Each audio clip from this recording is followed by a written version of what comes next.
গত ১৫ বছরে বাংলাদেশ থেকে প্রায় ২৪০ বিলিয়ন মার্কিন ডলার অবৈধভাবে পাচার হয়েছে বাংলাদেশি মুদ্রায়, যা প্রায় ২৮,৮০,০০০ কোটি টাকা। এমন ভয়ঙ্কর তথ্য উঠে এসেছে অর্থনৈতিক শ্বেতপত্র কমিটির চূড়ান্ত প্রতিবেদনে। রোববার প্রধান উপদেষ্টা ডক্টর মোহাম্মদ ইউনূসের কাছে প্রতিবেদনটি তুলে দেন কমিটির প্রধান doctor Debapriya Bhattacharya. Double million offer, Walton fridge কিনে পেতে পারেন ২০ লক্ষ টাকা, রয়েছে কোটি কোটি টাকার নিশ্চিত উপহার। শ্বেতপত্র কমিটির প্রধান ডক্টর দেবপ্রিয় ভট্টাচার্য সহ কমিটির ১২ সদস্য দুপুরে যান প্রধান উপদেষ্টার কার্যালয়ে। প্রধান উপদেষ্টার কাছে দেশের সার্বিক অর্থনৈতিক অবস্থা নিয়ে প্রণয়ন করা শ্বেতপত্রের চূড়ান্ত প্রতিবেদন তুলে দেন। গত ২৮ আগস্ট এই কমিটি গঠিত হয়েছিল। কমিটি প্রধান জানান, ৩০ অধ্যায়ের ৪০০ পৃষ্ঠার দীর্ঘ শ্বেতপত্রে উঠে এসেছে শেখ হাসিনার ১৫ বছরের শাসনামলে দুর্নীতি, লুণ্ঠন, আর্থিক কারচুপি আর বিদেশে অবৈধ অর্থ পাচারের ভয়াবহ তথ্য। সরকার আসার পরে যে সমস্যাগুলো পেয়েছে, এটা আমরা যেগুলি মনে করতাম তার চেয়ে সমস্যা আরো অনেক গভীর।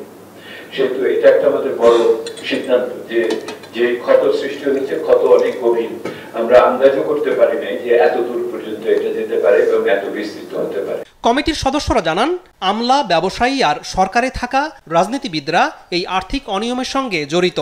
প্রায় 45% দুর্নীতির দায় সরকারি কর্মকর্তাদের হাতে, তারা একটার সাথে জড়িত।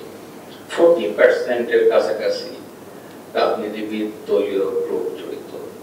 আর বাকিটা ব্যবসায়ীদের মধ্যে দুর্নীতি আছে, ইন দ্য সেন্স তারা একে অপরকে পয়সা দিয়ে মনোপলি রেন্ট, এক ধরনের কার্টেল ফরমেশন করছে, সেটার মাধ্যমে আছে। এই 7টা প্রকল্পে আমরা দেখেছি ১,১৪,০০০ কোটি টাকার মতো বিনিয়োগ হওয়ার কথা, এটা শেষ পর্যন্ত দাঁড়িয়েছে ১,৯৫,০০০ কোটি টাকায়, অর্থাৎ প্রায় ৭০% মতো এটার বিনিয়োগ বেড়েছে। এবং আমরা দেখেছি কিভাবে বিভিন্ন কম্পোনেন্ট এগুলোকে অ্যাড করে তারপর জমির দাম বাড়িয়ে যে প্রকিউরমেন্টে বিভিন্ন ধরনের কারসাজি করে প্রকল্পের অপব্যয় বাড়ানো হয়েছে, দুর্নীতি হয়েছে, তার কোনো হিসাব নেই।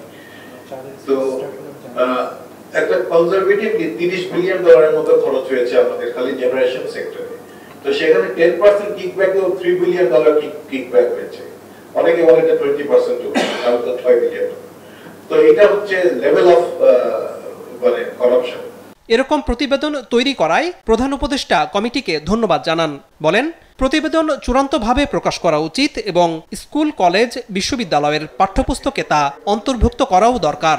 সম্পদের যে লুটপাট হয়েছে তার দলিল তৈরি করার দায়িত্ব দিয়েছিলাম ডক্টর দেবপ্রিয়কে। সময় বেশি লাগেনি, ৩ মাসের মধ্যে সব রহস্য সামনে চলে আসে।